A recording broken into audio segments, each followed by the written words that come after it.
High fructose corn syrup has crept into our food supply over the last few decades. Now, compared to regular sugar, it's cheaper, it's sweeter, and it's absorbed much more quickly by the body. Fructose was initially thought to be a better choice for diabetics due to its low glycemic index. However, high fructose corn syrup and high fructose in the diet leads to insulin resistance, to obesity, to type 2 diabetes, and high blood pressure. You see, only your liver cells can process fructose, and that's where the problems begin.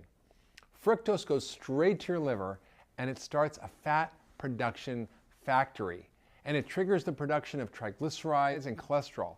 It actually is the sugar that causes the most trouble for your cholesterol, not the fat.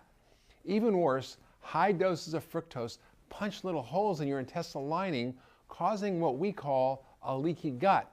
And that allows foreign food proteins and bacterial proteins to enter into your bloodstream. And what that does is it triggers inflammation, which then makes you gain weight and causes type 2 diabetes. Studies show that high fructose corn syrup increases your appetite and it promotes obesity more than regular sugar.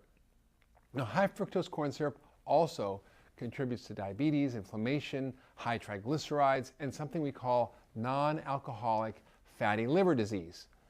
And it increases all the fat in the liver, which now affects over 90 million Americans. It can even cause fibrosis or what we call cirrhosis. In fact, sugar in our diet is now the major cause of liver failure, and that makes sugar the leading cause of liver transplants.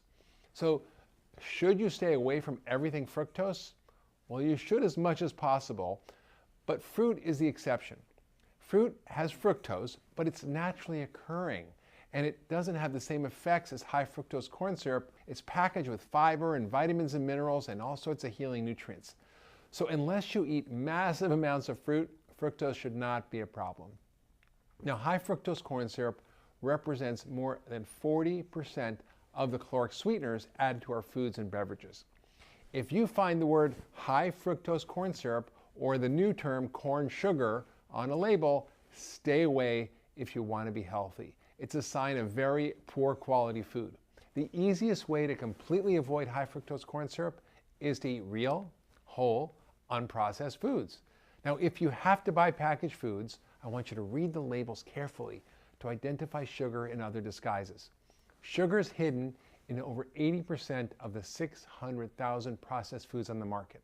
But beware, it's disguised with over 200 different names, things like maltodextrin and other things you wouldn't recognize. Now, if you can't pronounce it, or you don't recognize the ingredient, or you wouldn't add it to food that you cooked yourself in your kitchen, then don't eat it.